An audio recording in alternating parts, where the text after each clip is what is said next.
কিরণের কোর্সটা আমার কাছে লাইফ চেঞ্জিং ছিল। আমি মার্কেটিং শেখার মিসিং পাজেলটা খুঁজে পেয়েছি ব্র্যান্ড স্ট্র্যাটেজি এবং প্ল্যানিং কোর্সটা করে আমার এমন মনে হয়েছে। আজিম নেওয়াজ খান স্যার যেভাবে কেস স্টাডির মাধ্যমে পুরো ব্র্যান্ড স্ট্র্যাটেজি এবং প্ল্যানিংটা বুঝিয়েছেন, এটা অসাধারণ ছিল। আমরা অনেকেই মনে করি লোগো মানে ব্র্যান্ডিং, কিন্তু লোগোটা ব্র্যান্ডিং এর একটা অংশ মাত্র। ব্র্যান্ডিংকে মার্কেটিং এর একটা ক্রুশাল পার্ট বলা চলে। এটা সাইকোলজির একটা অংশ।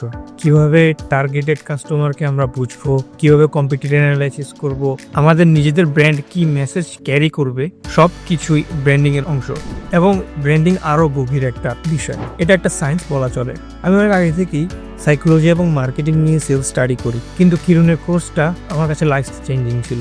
আমি মার্কেটিং শেখার মিসিং পাজেলটা খুঁজে পেয়েছি ব্র্যান্ড স্ট্র্যাটেজি এবং প্ল্যানিং কোর্সটা করে আমার এমন মনে হয়েছে। আজিম নেওয়াজ খান স্যার যেভাবে কেস স্টাডির মাধ্যমে পুরো ব্র্যান্ড স্ট্র্যাটেজি এবং প্ল্যানিংটা বুঝিয়েছেন, এটা অসাধারণ ছিল।